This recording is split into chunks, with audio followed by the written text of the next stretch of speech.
Nakaka-proud talaga ang naging journey ng ating Big Four, hindi ba? Naku, lahat sila dito ng mga supporters nila ay talaga namang proud na proud sa ating Team Big Four. Pero habang hinihintay natin ang paglabas nila, eto muna ang bigating pasabog numero 5. At yan nga ang final percentage breakdown of votes. Silipin natin lahat.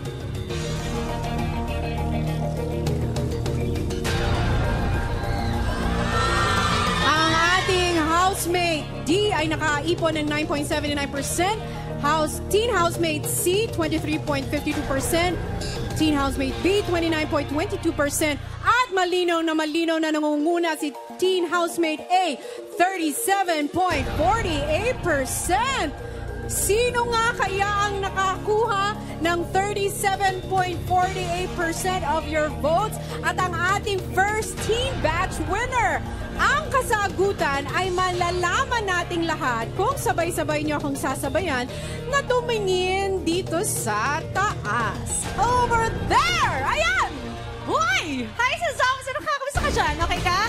Okay. Eto na nga, hawak na talaga namin ni Ate Bianca ang resulta ng naging botohan, including the name of the first teen batch winner. At sa utos nga ni Kuya, bubuksan natin ito sa takdang panahon. Yes, gusto man namin silipin ni Alex kung sino si housemate A na yan, ay sabi ni Kuya dahil nga meron tayong 4 na batch winners sa edisyong ito, sabay-sabay nating malalaman ang maging resulta sa dulo ng edisyon.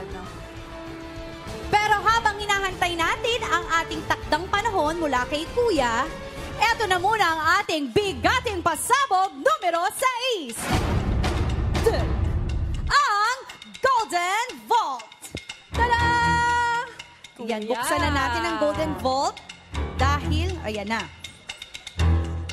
Dito na muna natin ilalagay ang naging resulta habang inaantay natin ang takdang panahon ni Kuya. Yes, so Kuya, isasara na namin ang Golden Vault at muli, madadagdagan pa ang laman ng Golden Vault na ito dahil nga iniintay pa natin ang 3 batch ng ating housemates. At muli, sabay-sabay nating malalaman ang resulta ng lahat ng yan sa dulo ng edisyon dahil papasok silang muli sa bahay ni Kuya.